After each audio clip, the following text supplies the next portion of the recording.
ripple echo.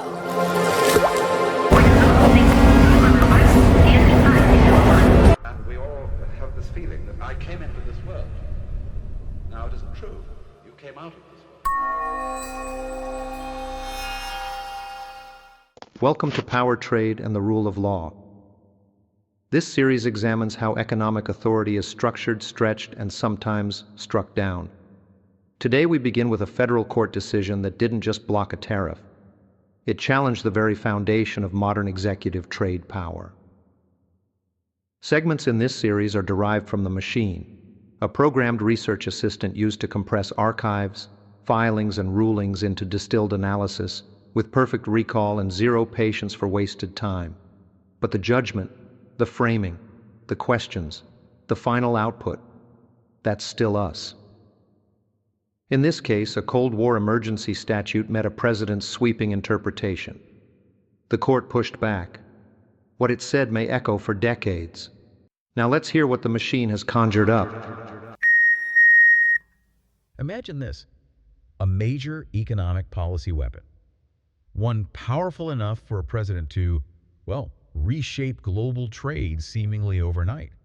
Suddenly taken away. Right. Not through, intense international negotiations or anything like that, but by a decision handed down from a court of law right here in the United States. Mm-hmm.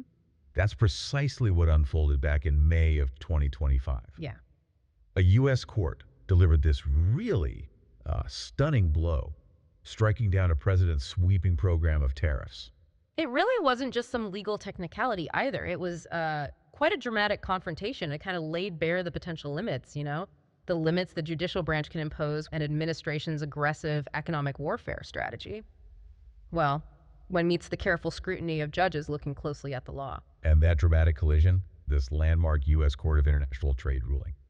Our mission here is really how we got to this point, what the court actually said, and maybe most importantly, what it all means for the future. We'll start by looking at the specific legal tools the Trump administration reached for when imposing these tariffs, primarily the International Emergency Economic Powers Act. You'll hear us call it IEEPA. Right, IEEPA. Alongside Section 232 and Section 301, which folks might be more familiar with. Then we'll really peel back the layers of the court's decision itself. We need to examine how the judges analyzed these actions and ultimately blocked the key tariffs. We'll focus on the specific statutory limits that Congress had originally put on presidential power, and also those foundational constitutional principles. Yeah, especially that critical concept of the separation of powers. Absolutely. And ultimately, we'll explore the ripple effects. What does this ruling signal for that delicate balance of power between the president and Congress when it comes to setting trade policy? Crucial question. And crucially, we'll talk about the real-world practical implications this has. For businesses operating here in the U.S., for our trading partners around the globe who are directly impacted, and for shaping how future U.S. trade strategy might, need to be approached. So you could consider this deep dive an exploration of what happens when courts really assert their authority over economic policy. Essentially, how the president's significant tariff bazooka, I think some people might use that phrase to describe this kind of unilateral power. Yeah, it captures the scale.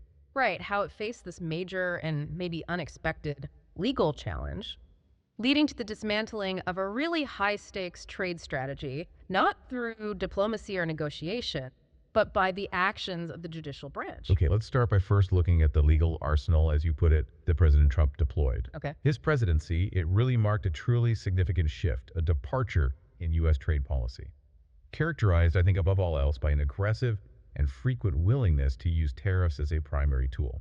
And central to that revised approach was this concept the administration really championed, which they termed reciprocal. In their specific framing, this meant countering what they saw as unfairness in the global trading system. Often, the stated goal was, either to impose duties that mirrored the rates other countries applied to U.S. goods. Tit for tat, basically. Sort of.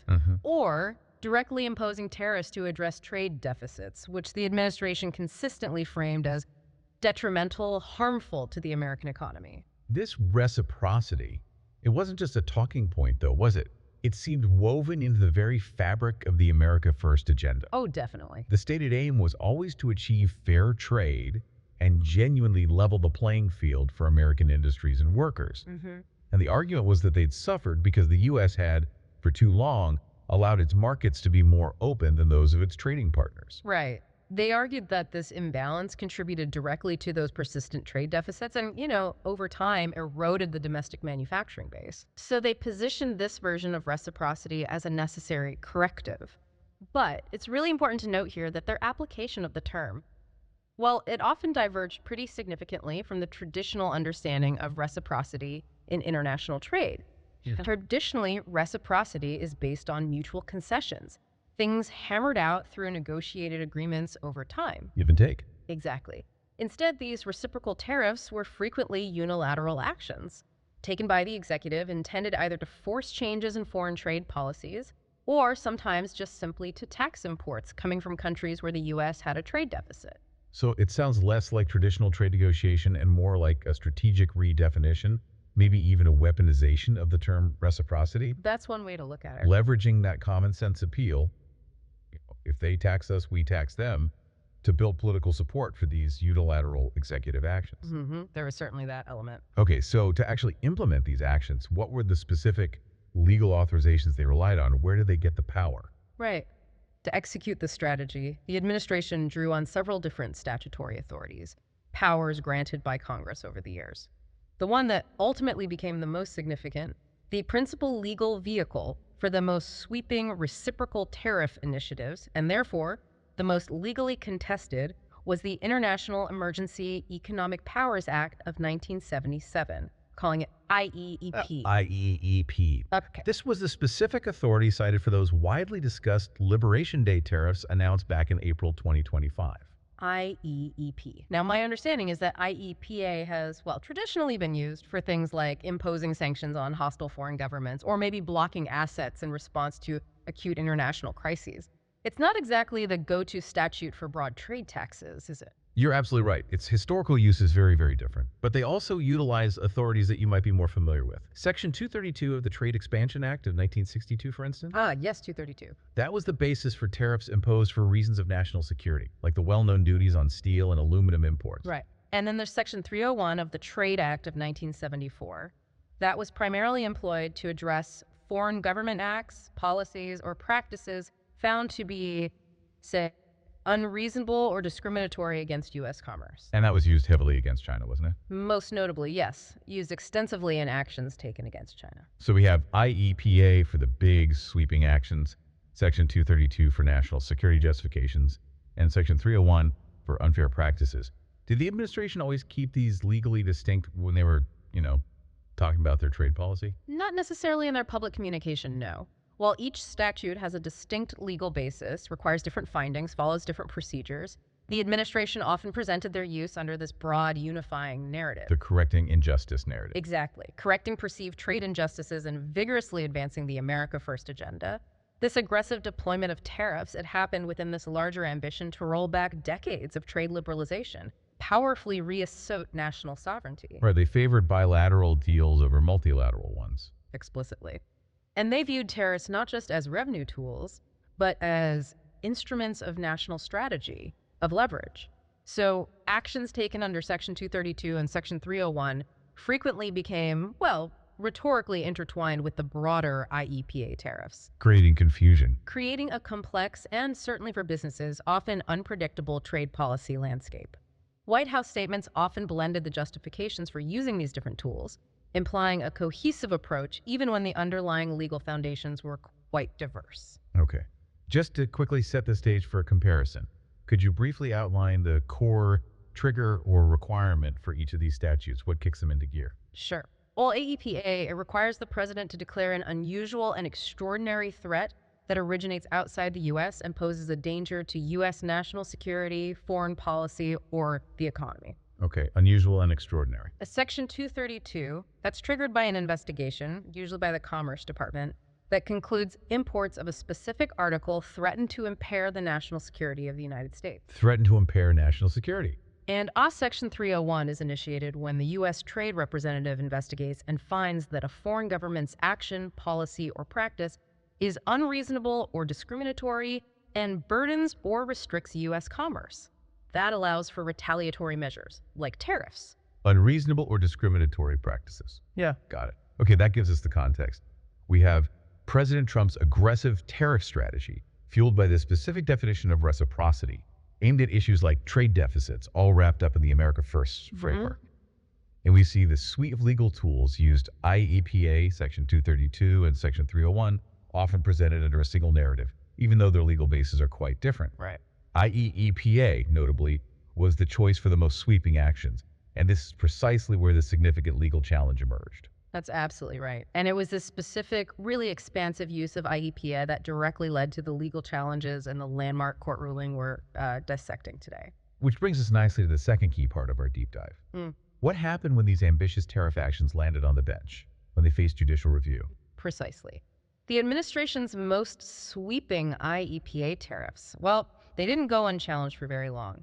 They faced immediate and swift legal challenges. For who? These included consolidated lawsuits, notably one filed by a group representing small businesses across the country, and another brought by a coalition of 12 states, actually spearheaded by the state of Oregon. Okay, and what was their core argument? Their central argument was pretty clear. IEPA was being fundamentally misused. They said the president's actions were stretching the statute far beyond its intended purpose. Using it as a catch-all. Essentially, yes.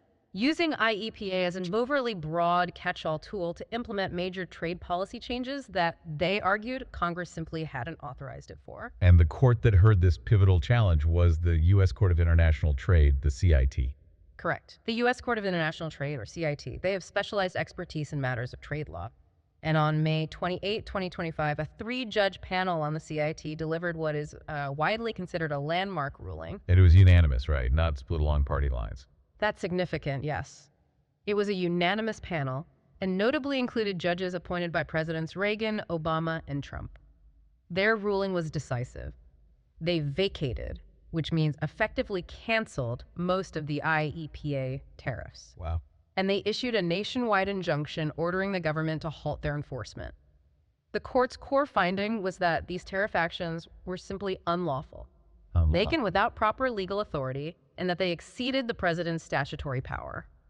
The scope of this ruling was truly unprecedented for executive trade actions like these.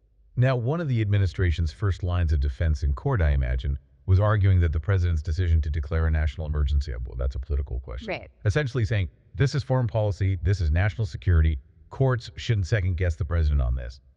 How did the CIP panel respond to that argument? The court was quite emphatic in its rejection of the political question argument. They firmly held that precisely because Congress, in statutes like IEPA, sets out specific conditions or criteria that must be met before the president can invoke certain powers. Oh, okay. Courts do have the ability, and indeed the responsibility, to review whether the president's actions actually satisfy those statutorily defined criteria. So it's not just a blank check. Exactly. In the court's view, the legality of these emergency-based tariffs was not some unchecked executive discretion immune from review. It was a matter of statutory compliance, subject to judicial scrutiny. As the panel specifically wrote, the text of the law identifies clear, reviewable conditions and, quote, courts may review whether such criteria have been met. So they refused to just step aside. They refused to simply defer or abstain. They affirmed it was well within their purview to decide if the statute was properly invoked and applied. So the court's basically saying, Congress gave you a key, Mr. President, but it only opens this specific door under these specific conditions. We're here to check if you used the right key on the right door. That's a great analogy. Okay, so once they found the actions unlawful, what kind of relief did the court order? Did they just help the specific companies or states that filed the lawsuit? That's a crucial point. No, they went much further. Operating under the standards of the Administrative Procedure Act, the APA, which allows courts to hold unlawful and set aside executive actions that exceed statutory authority, the CIT granted summary judgment for the plaintiffs. Meaning they concluded there were no significant factual disputes left, and the plaintiffs were entitled to win as a matter of law. They vacated the tariff orders entirely. The whole thing. The whole thing. And issued a nationwide injunction prohibiting their enforcement. And this is really key. The judges specifically declined the Justice Department's request to limit the relief only to the specific importers or states that had actually filed the lawsuit. So they blocked the tariffs for everyone subject to them across the entire country. Exactly. And their reasoning here was actually rooted in the Constitution itself. How so? They pointed directly to the Uniform Duties Clause. That's found in Article 1, Section 8, Clause 1 of the Constitution. It requires that all duties, imposts, and excises levied by Congress be uniform throughout the United States. Ah, uniform. Uniform. The court reasoned that limiting the remedy only to the plaintiffs who sued would create a situation where some importers would still be legally obligated to pay the unlawful tariff, while others, the ones involved in the case, would not. That doesn't sound very uniform. Precisely. This, they found, would directly lead to non-uniform import taxes, which would, quote, frustrate the Constitution's requirement for uniform import duties. So this broad nationwide relief wasn't just about, say, procedural fairness. It underscored the judiciary's vital role in checking executive trade measures and ensuring that any tariff, whether it's imposed or struck down, must apply equally across the entire nation. It upholds a really fundamental constitutional principle. Okay, so just to recap briefly where we are. The court asserted its authority to review the president's emergency actions, rejecting that political question argument. Right. And when they concluded those actions were unlawful, they provided broad relief blocking the tariffs nationwide and explicitly linked that remedy back to the Constitution's requirement for uniform duties. Correct. That really sets the stage for the absolute core of the case, doesn't it? The court's deep dive into interpreting the IEEPA statute itself and finding exactly where the president's actions went wrong according to the law. You've hit on the legal heart of the decision right there. The majority of the CIT's opinion focused intently on its interpretation of IEEPA.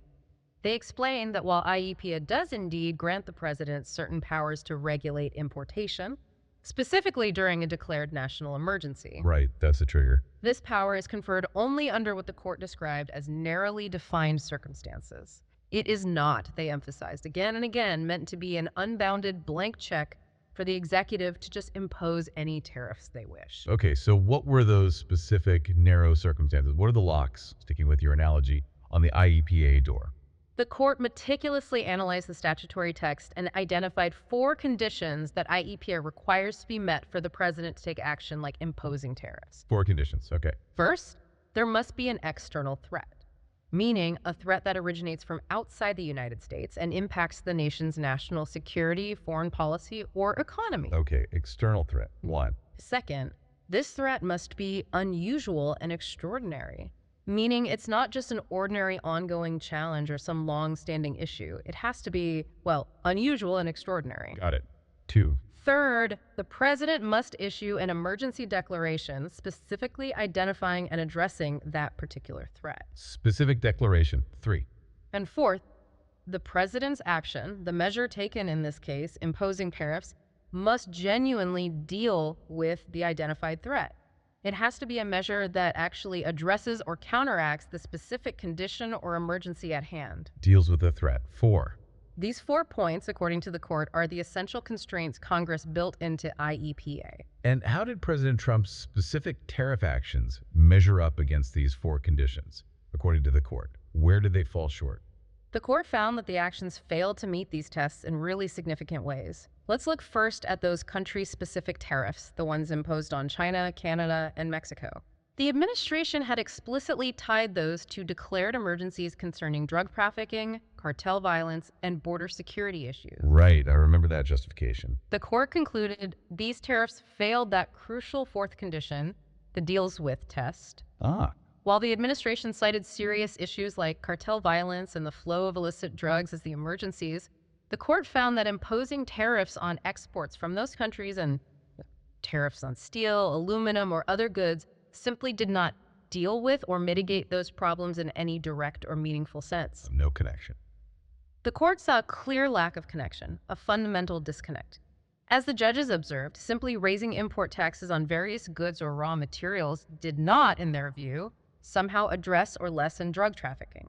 They found the actions lacked what the court called a bona fide nexus, a genuine connection or link between the action taken and the declared emergency, rendering those specific tariffs unlawful, quote, because they do not deal with the threats set forth in those orders, quoting directly from the opinion. So, using an emergency about drugs or the border to justify tariffs on steel or car parts, the court said, nope, that doesn't pass the deals with test. That's the gist of it. What about the really broad ones, the Liberation Day tariffs, that sweeping 10% duty on nearly all imports globally?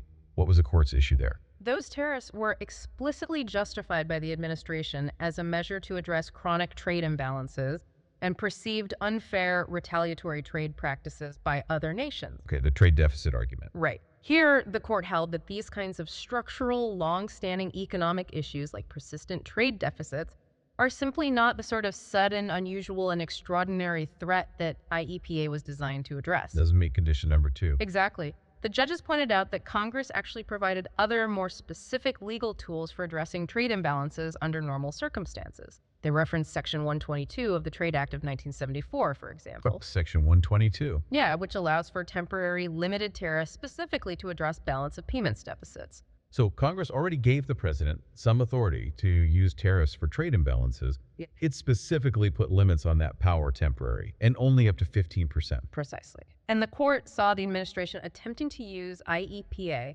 a statute meant for sudden, extraordinary emergencies, as a way to implement this open-ended, broad tariff program targeting a long-standing structural issue like trade deficits. Basically bypassing the limits Congress set elsewhere. Effectively bypassing the limits and conditions Congress had built into the specific trade laws designed for such purposes. The judges found this fundamentally improper. They stated that the broad 10% duty was, quote, beyond IEPA's scope because it was aimed at addressing the trade deficit, which is a policy objective Congress had already addressed with much more limited tools. Okay. IEPA, they concluded, is an emergency statute intended for acute crises, not some general-purpose trade instrument that can just be stretched to cover tariffs designed for broad, long-term economic goals outside of a true, sudden, unusual, and extraordinary emergency.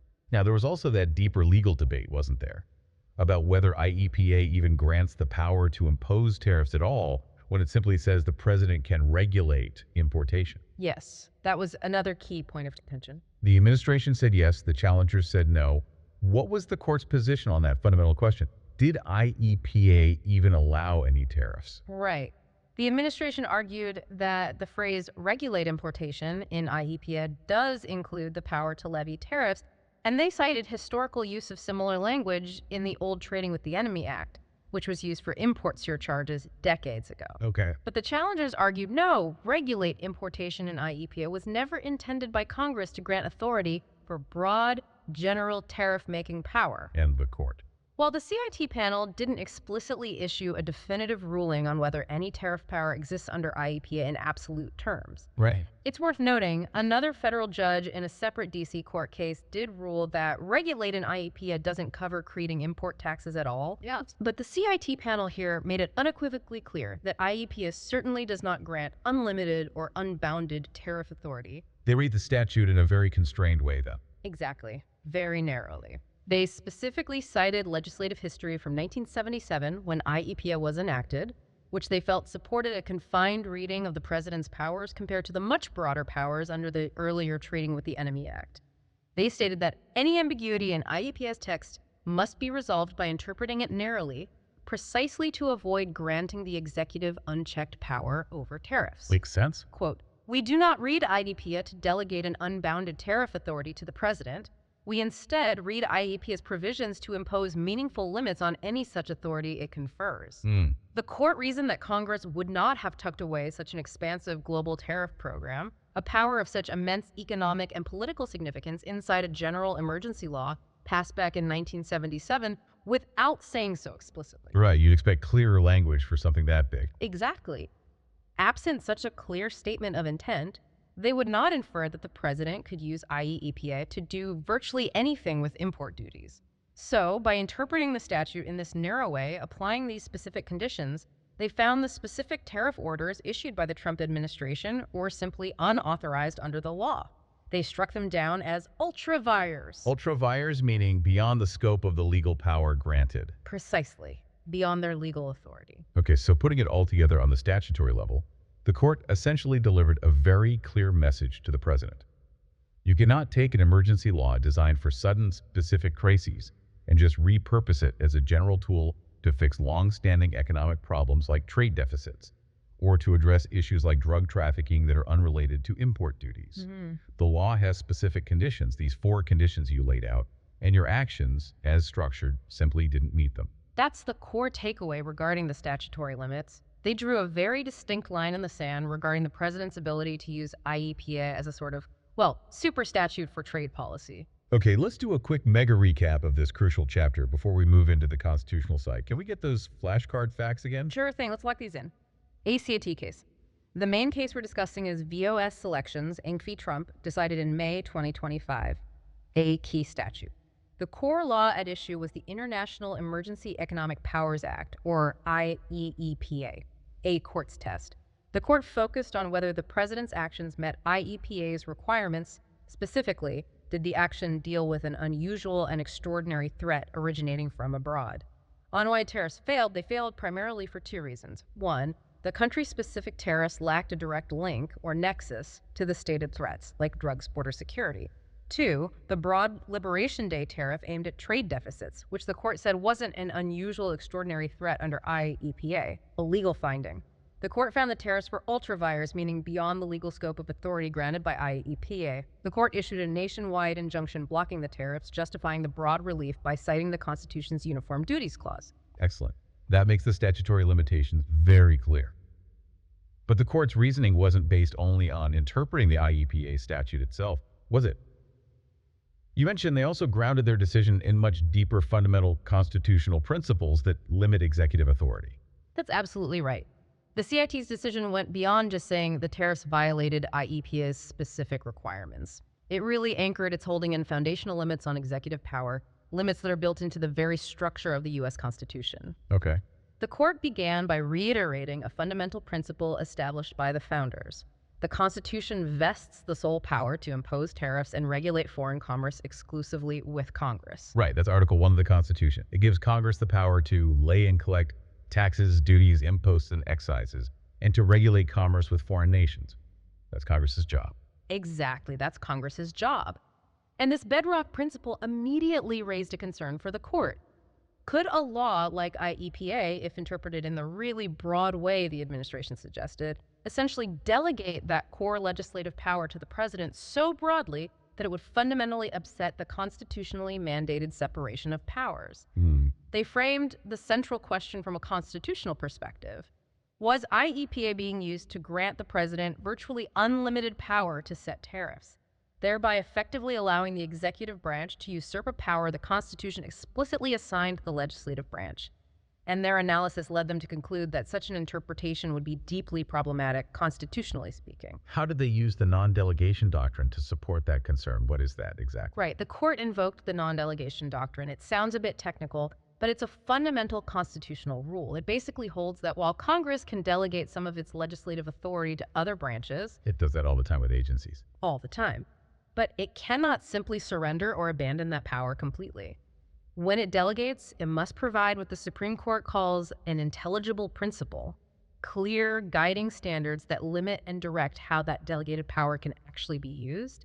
They cited landmark Supreme Court cases establishing this principle. Okay, so it needs guardrails. It needs guardrails, and in the specific context of tariffs, Supreme Court case law going all the way back to J.W. Hampton Jr. and Company v. United States in 1928 permits delegation of tariff power only if the law providing the authority meaningfully constrains the president's discretion. It has to provide those necessary guardrails. So Congress can give the president some power over tariffs, but they have to give him a rule book or clear boundaries. Can't just say, do whatever you want. Precisely. That's the core idea. And the trade court observed that if IEP were interpreted to allow the president the kind of discretion asserted by the Trump administration, which they argued would amount to setting virtually any tariff rate on any imports for essentially any reason the president declared an emergency for, that interpretation would immediately raise serious constitutional red flags. Granting such boundless discretion, in the court's view, would mean Congress had effectively abdicated its essential legislative role, its core duty to write the rules for taxation and commerce. Which the Constitution says is their job. Exactly. And that, they noted, is precisely what the non-delegation doctrine is meant to prevent. The judges even brought in history, referencing James Madison's warning in the Federalist No. 48 about the importance of each branch staying within its constitutionally defined limits. Madison noted Congress is not permitted to abdicate or to transfer to others the essential legislative function. Okay. Applying that principle to this specific case, how did the court view the way President Trump used IEPA in light of this non-delegation doctrine? Well, they pointed out that IEEPA, as the Trump administration sought to apply it for these broad tariffs, completely lacked the kind of focused, narrow standards and triggers needed to constitutionally justify delegating authority for such a vast tariff program. A program capable of imposing tariffs on nearly every country in the world for broadly defined economic goals like reducing trade deficits. Right. They contrasted this situation with instances where delegation of trade power has been upheld by the courts, like Section 232, the National Security Tariff Authority. Which has survived challenges. Right. That power, as upheld in a case called Fed Energy Admin v. Algonquin SNG Inc. back in 1976, had a specific defined national security trigger and defined limits. That provided the essential intelligible principle to guide the president's discretion. So they're saying Section 232 had constitutional guardrails built in, but IEEPA, as used here for these tariffs, did not. That's the court's key distinction from a delegation perspective. The CIT panel warned, quote, that upholding the president's claim of virtually unfettered tariff power under IEEPA would transform IEP into an impermissible delegation of power. Strong language. Very strong. They strongly suggested that if Congress had actually intended to grant such a limitless power to the president, the law itself, IEPA, would likely violate the Constitution by improperly delegating Congress's core taxing authority. Wow. So rather than striking down IEP as unconstitutional itself, the court adopted what's known as a saving construction. A saving construction. Yeah, they interpreted the statute in the narrowest possible way, reading its limitations strictly, specifically to avoid that potential constitutional problem and ensure that IEP's delegated authority remains within the constitutional bounds required by the non-delegation doctrine. They also brought in another important principle, didn't they? The major questions doctrine, something the Supreme Court has been emphasizing more recently. How does that factor in? Right. The court also drew upon the major questions doctrine. This is a principle that's certainly gained prominence in recent Supreme Court decisions, like West Virginia v. EPA in 2022. This doctrine suggests that courts should be highly skeptical. They shouldn't just assume that Congress has delegated decisions of vast economic and political significance to an executive agency or the president without a clear statement in the statute explicitly granting that extraordinary power. And imposing tariffs on virtually all imports, impacting the entire economy and global relations. Well, that certainly sounds like a decision of vast economic and political significance. It is precisely the kind of action this doctrine contemplates. Imposing tariffs that affect essentially the entire U.S. economy and have profound impacts on global trade relations is clearly a decision of immense consequence. It's the kind of thing where you would absolutely expect to see explicit, unambiguous congressional authorization if Congress truly intended to grant the president that power unilaterally. Right. The court explained that the history and breadth of the power asserted by the administration, along with the huge economic and political significance of imposing sweeping economy-wide tariffs, gave, quote, reason to hesitate before concluding that Congress meant to confer such authority.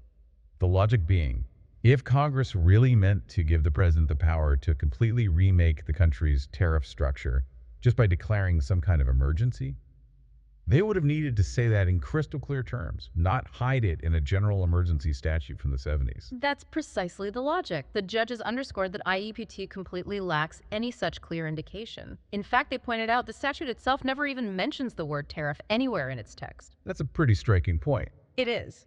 So, applying this canon of interpreting statutes narrowly when they touch on major policy questions or core legislative powers, the court reasoned that absent an unmistakable mandate from Congress, they would not read the law to empower such drastic actions as imposing a blanket import tax on virtually all trading partners. This principle strongly reinforced their conclusion that President Trump's use of IEPA for these tariffs wasn't legally authorized under the statute.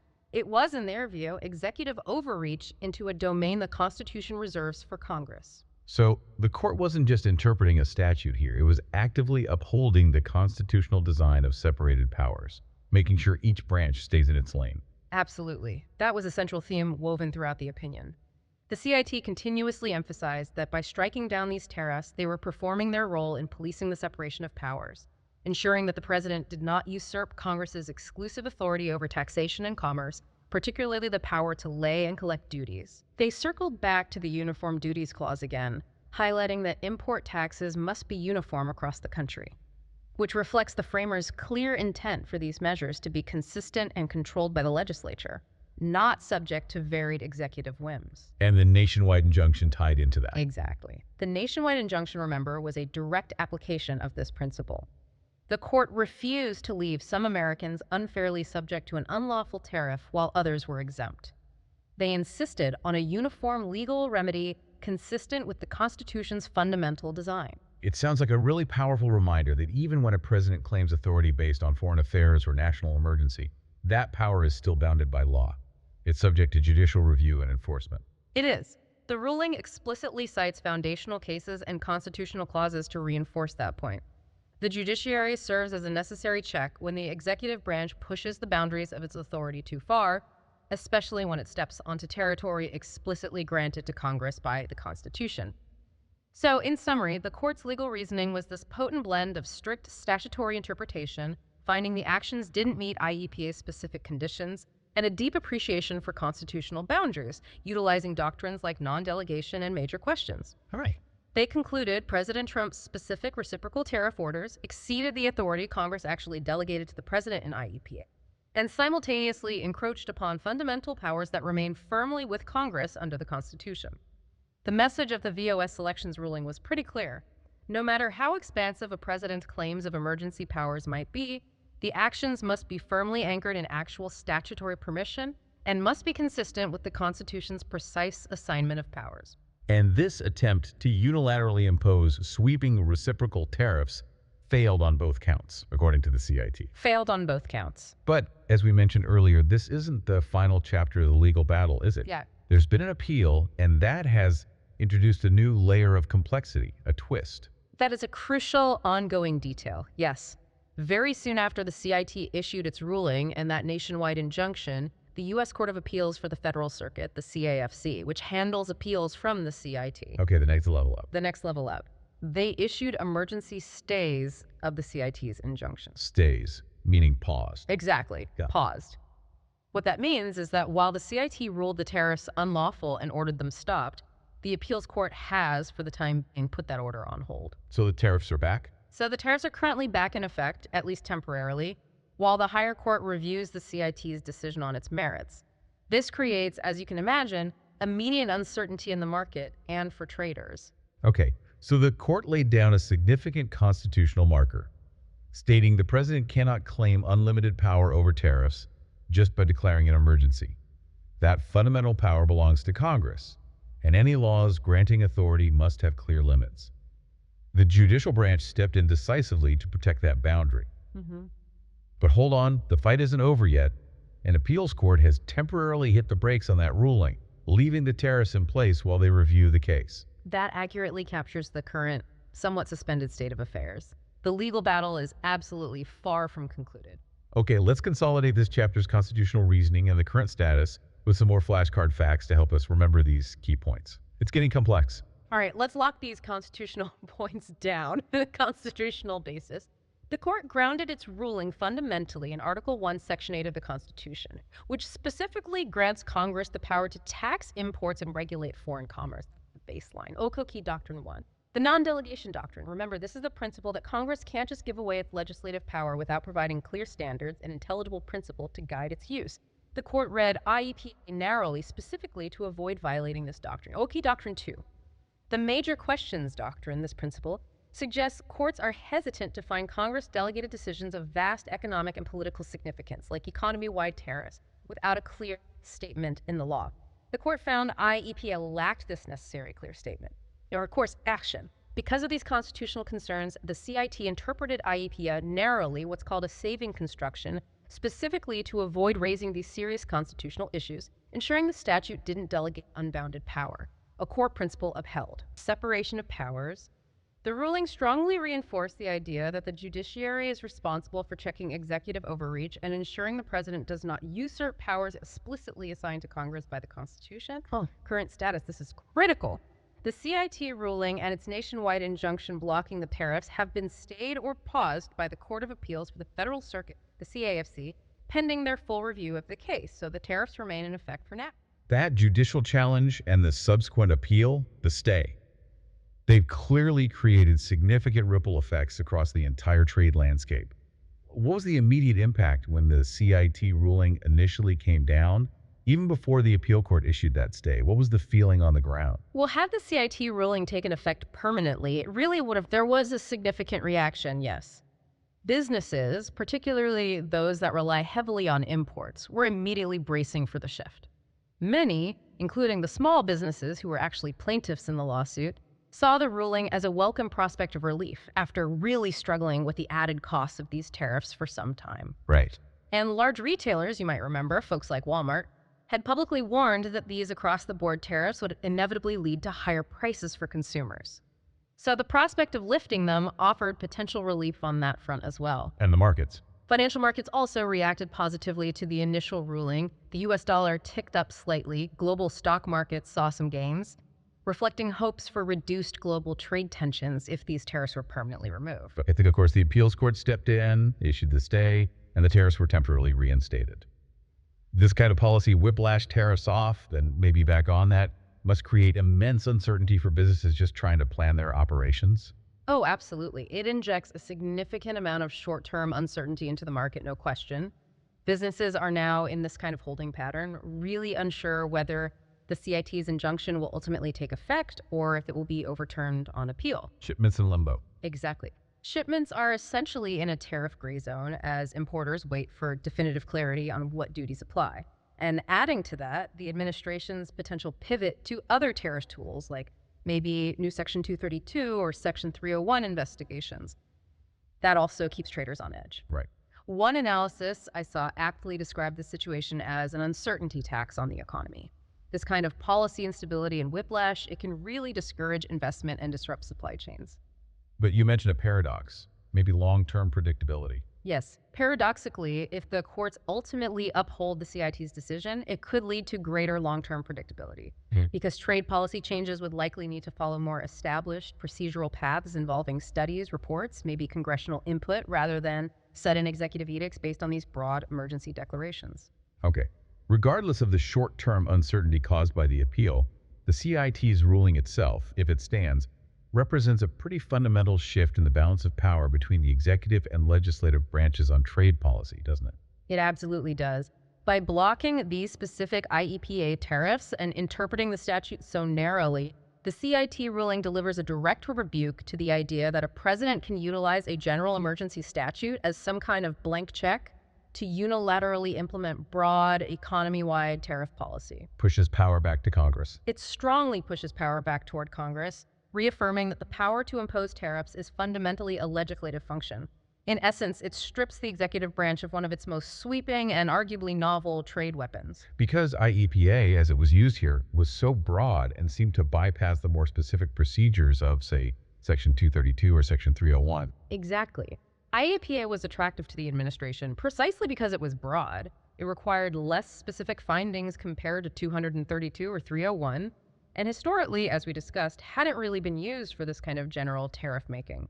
It's been noted that President Trump is reportedly the first U.S. president ever to impose tariffs using IEPA in this particular manner. First time. Wow. So if the court's interpretation stands, IEPA cannot be used as a backdoor to implement broad tariff hikes unrelated to very specific, well-defined, unusual, and extraordinary emergencies that have a direct link to imports.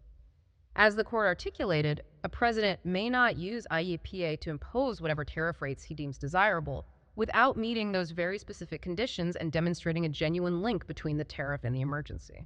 This sounds like a really significant reassertion of Congress's constitutional authority over trade.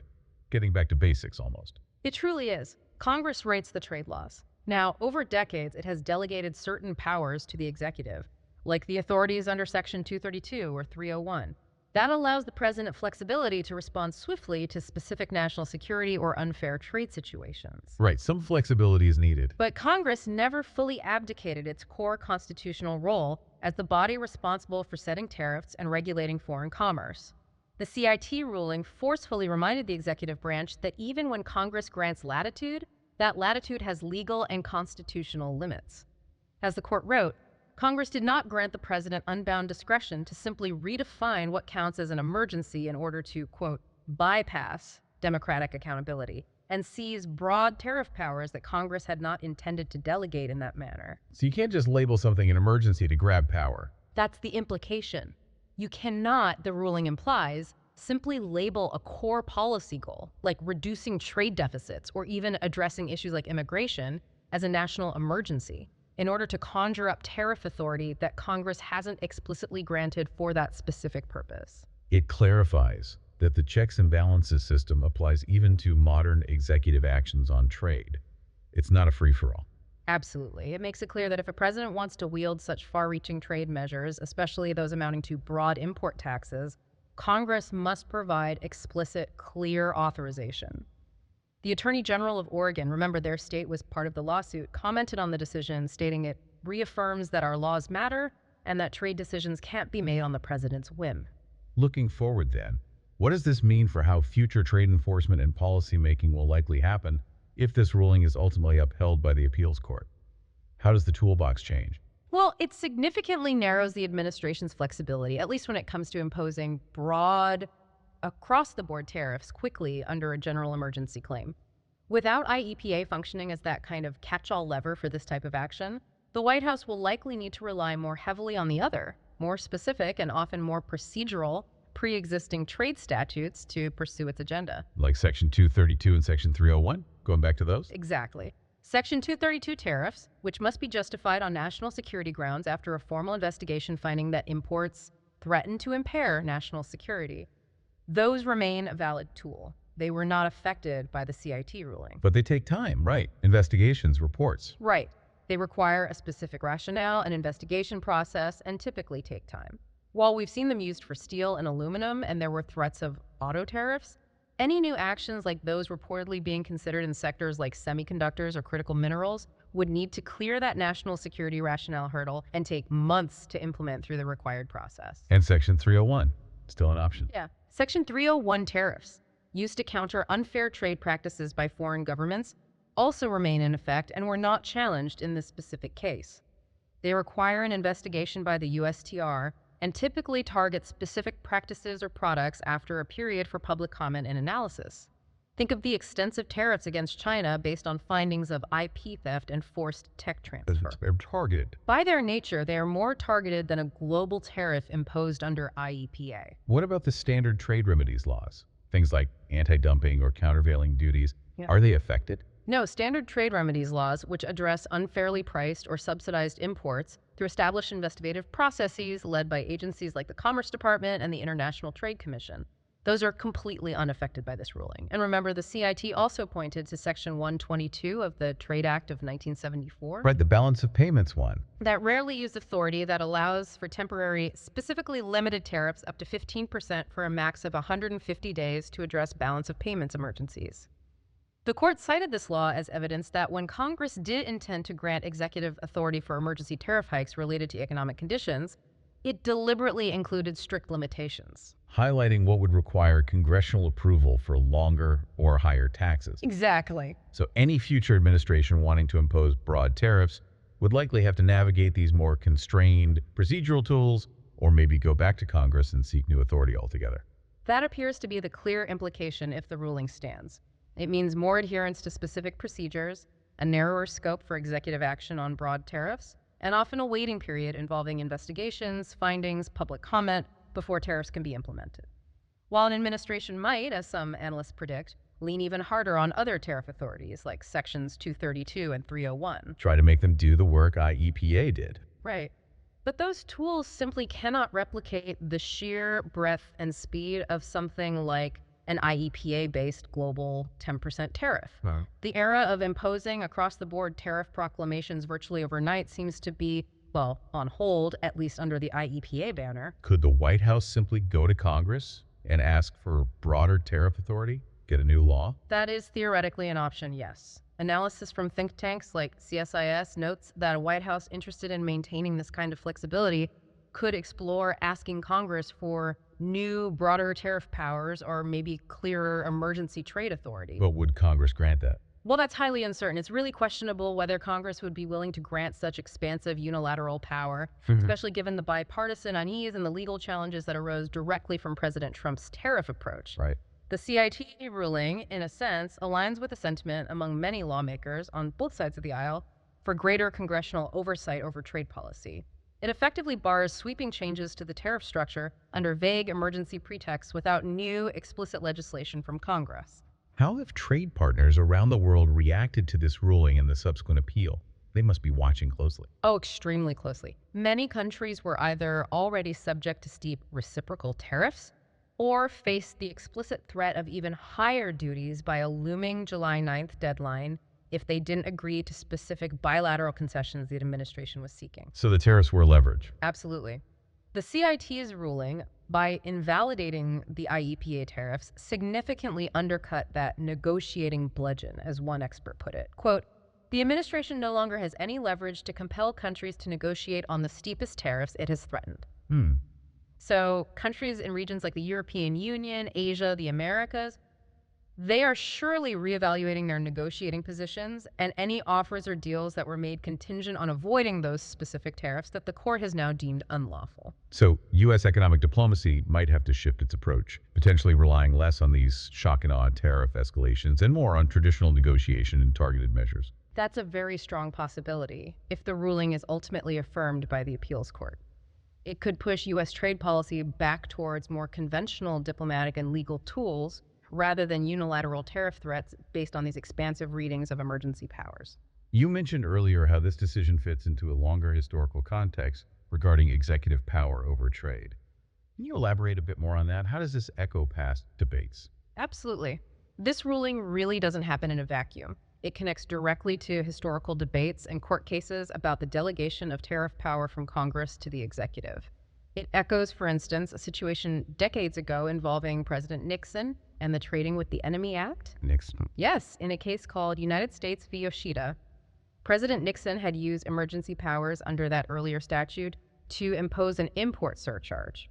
The old Customs Court initially struck it down, reading the statute narrowly, much like the CIT did here, specifically to preserve its constitutionality and prevent unilateral executive duties that bypassed Congress. Interesting parallel. Very interesting. Now, while the appellate court eventually upheld Nixon's action in that specific instance, they did so only because the surcharge was limited in scope and temporary, and it didn't fundamentally disregard Congress's existing trade framework. The CIT, in the Trump case, explicitly cited this history. They highlighted the judiciary's long-standing caution and historical role in scrutinizing executive claims of expansive tariff power based on emergency statutes. So they saw themselves as following precedent. In a way, yes. The CIT even suggested that the scenario the Yoshida court has sort of mused about, where a claim of truly unlimited executive tariff authority would raise grave constitutional questions, had now potentially materialized under the Trump administration's use of IEEP. So the court wasn't being particularly novel in its caution. It was drawing on a tradition of judicial scrutiny in this specific area of trade and executive power. Precisely. It wasn't inventing a new legal principle. It was applying established doctrines to a modern and perhaps more extreme context. This ruling also resonates with recent trends we've seen at the Supreme Court, particularly the emphasis on the major questions doctrine. Right. Indicating perhaps a broader judicial inclination to push back when executive branches assert vast unprecedented powers without clear congressional authorization.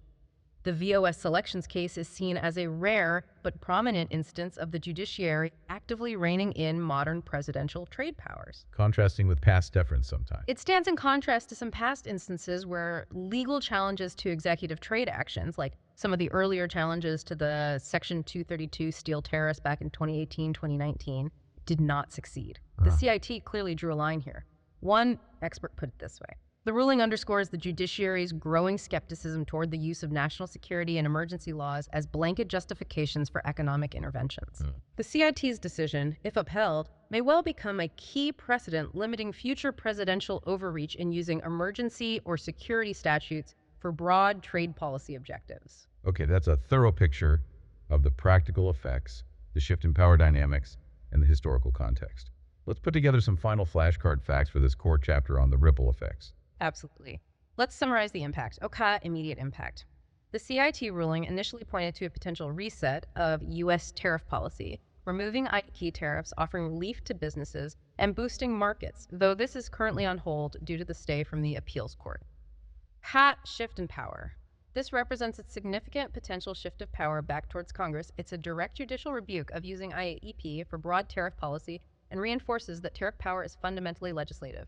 It potentially strips the executive of a sweeping tariff weapon, future executive tools. Without IEP for broad tariffs, future administrations must rely on more constrained procedural tools like Section 232, requiring a national security finding, and Section 301, requiring an unfair practices finding. These tools can't replicate IEPA's scope. Section 122 and standard trade remedies remain unaffected, a legislative option.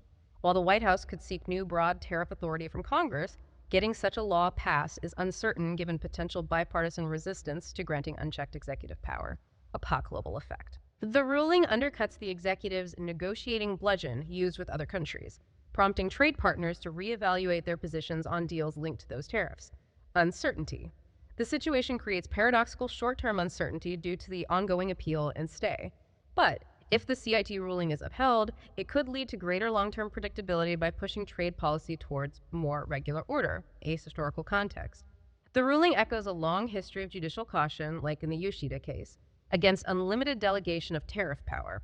It's seen as a rare but potentially significant instance of the judiciary checking presidential trade authority in the modern era. Okay, this was a really deep dive into a complex and frankly rapidly evolving legal and economic situation, one that directly impacts U.S. trade strategy and that fundamental constitutional balance of power. It truly was a watershed moment, potentially, for U.S. trade law, one that fundamentally aimed to rein in executive power and strongly reassert Congress's preeminent constitutional role over the power to tax imports and regulate foreign commerce.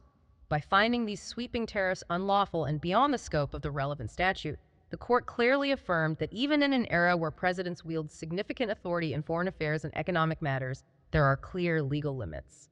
Emergency economic powers, at least as interpreted by the CIT, cannot simply be stretched into a tool to rewrite fundamental tariff policy on executive whim. And the legal reasoning, blending that strict statutory interpretation with a deep appreciation for constitutional boundaries like non-delegation, major questions. It really emphasizes how the court viewed this, not just as a dispute about trade policy, but as a case about the very structure and limits of government power itself. Exactly. It forcefully shifts the balance of authority, at least on broad tariff matters, back toward the legislative branch. And it sends a strong signal that claims of virtually boundless executive trade power will face significant skepticism and scrutiny from the judiciary. While the immediate fate of President Trump's IEEPA tariffs now rests with the appeals court reviewing the CIT's decision, the underlying legal principles articulated by the CIT could have a really enduring legacy. Yeah. It highlights the judiciary's crucial role as a guardian of the separation of powers in the realm of trade, and could set a significant precedent for just how far a president can go in pursuing unilateral trade objectives under the guise of emergency or national security. As one commentator framed it, the CIT ruling delivered a stunning blow to the concept of an executive branch with near unlimited power over trade. And it reflects a judicial perspective that in this particular instance, the president, quote, may finally have pushed too far for the courts to simply defer to the executive's judgment.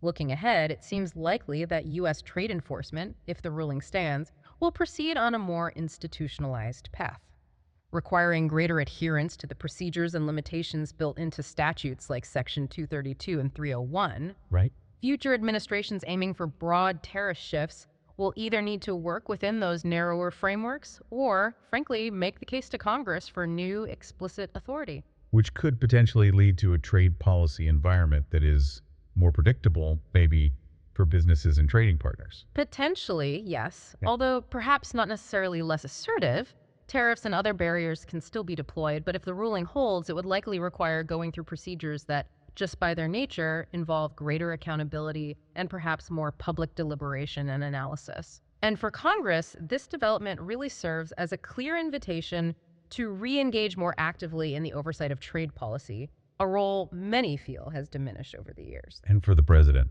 For the president, it's a forceful reminder that checks and balances remain a fundamental feature of the U.S. system.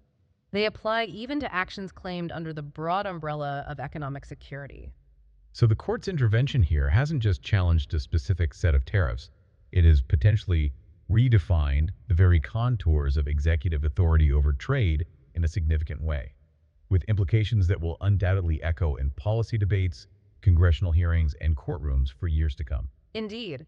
It's a really fascinating and critical intersection of law, economics, and the fundamental division of power within the American system of government. As we wrap up this deep dive into the court's challenge to the president's tariff playbook, here's a final thought for you, our listeners, to maybe mull over. Given the court's strong emphasis on Congress's constitutional authority over tariffs, does this ruling, if it's ultimately upheld by the higher courts, mean we are moving towards a trade policy environment that is necessarily more predictable, but perhaps less nimble or quick in responding to fast-moving global economic or geopolitical shifts? The flexibility question. Exactly.